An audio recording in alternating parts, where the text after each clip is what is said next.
do preâmbulo. Peraí, deixa eu ver.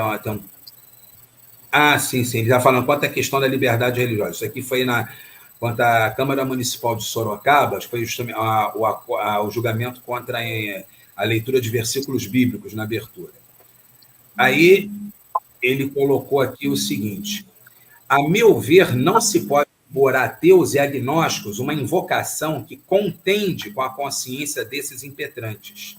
É de relevo salientar que, nesse passo, em relação a ateus e agnósticos, não há na normativa afronta propriamente a liberdade religiosa, mas isto sim, ofensa da liberdade de consciência, em sua versão moderna, acolhida na primeira parte do inciso 6º do artigo 5º da atual Constituição brasileira.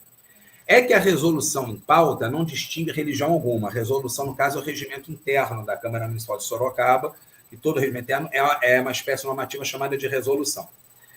Então, ele mandava que se lesse trecho bíblico na abertura das sessões sem distinguir religião alguma, quer dizer, simplesmente ao cristianismo e dane-se. Aí ele prossegue, dizendo assim: há outro aspecto a considerar.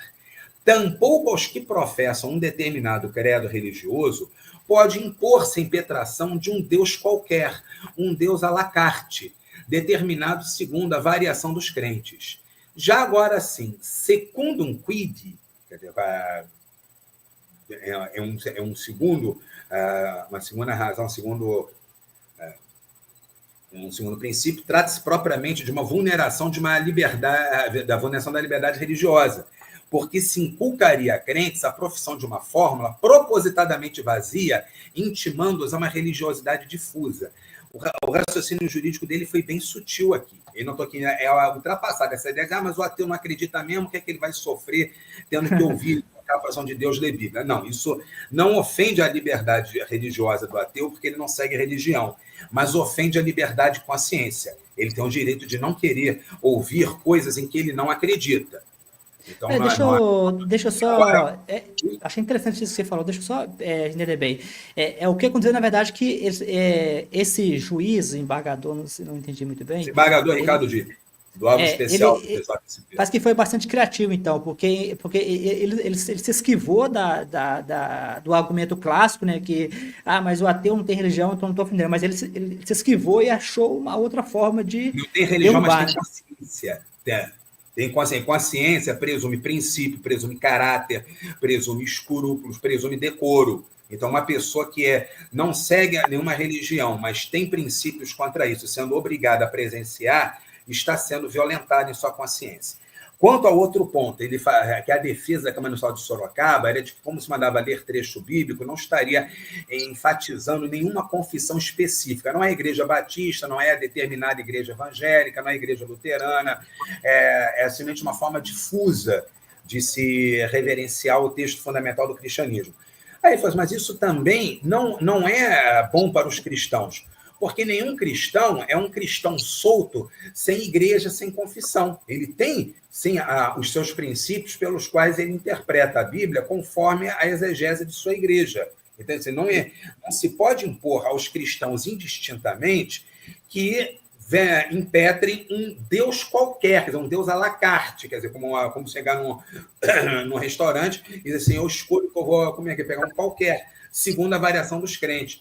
Já agora, sim, o caso é de propriamente uma vulneração da liberdade religiosa, porque se inculca a crente, quer dizer, você pega batistas, evangélicos, luteranos, anglicanos, que professem uma fórmula propositadamente vazia, quer dizer, que já não visa se conformar a nenhuma das igrejas, e naquele negócio de querer agradar a todas, acaba desagradando a todas, porque acaba gerando uma religiosidade difusa, o que não é isso que o cristão realmente quer.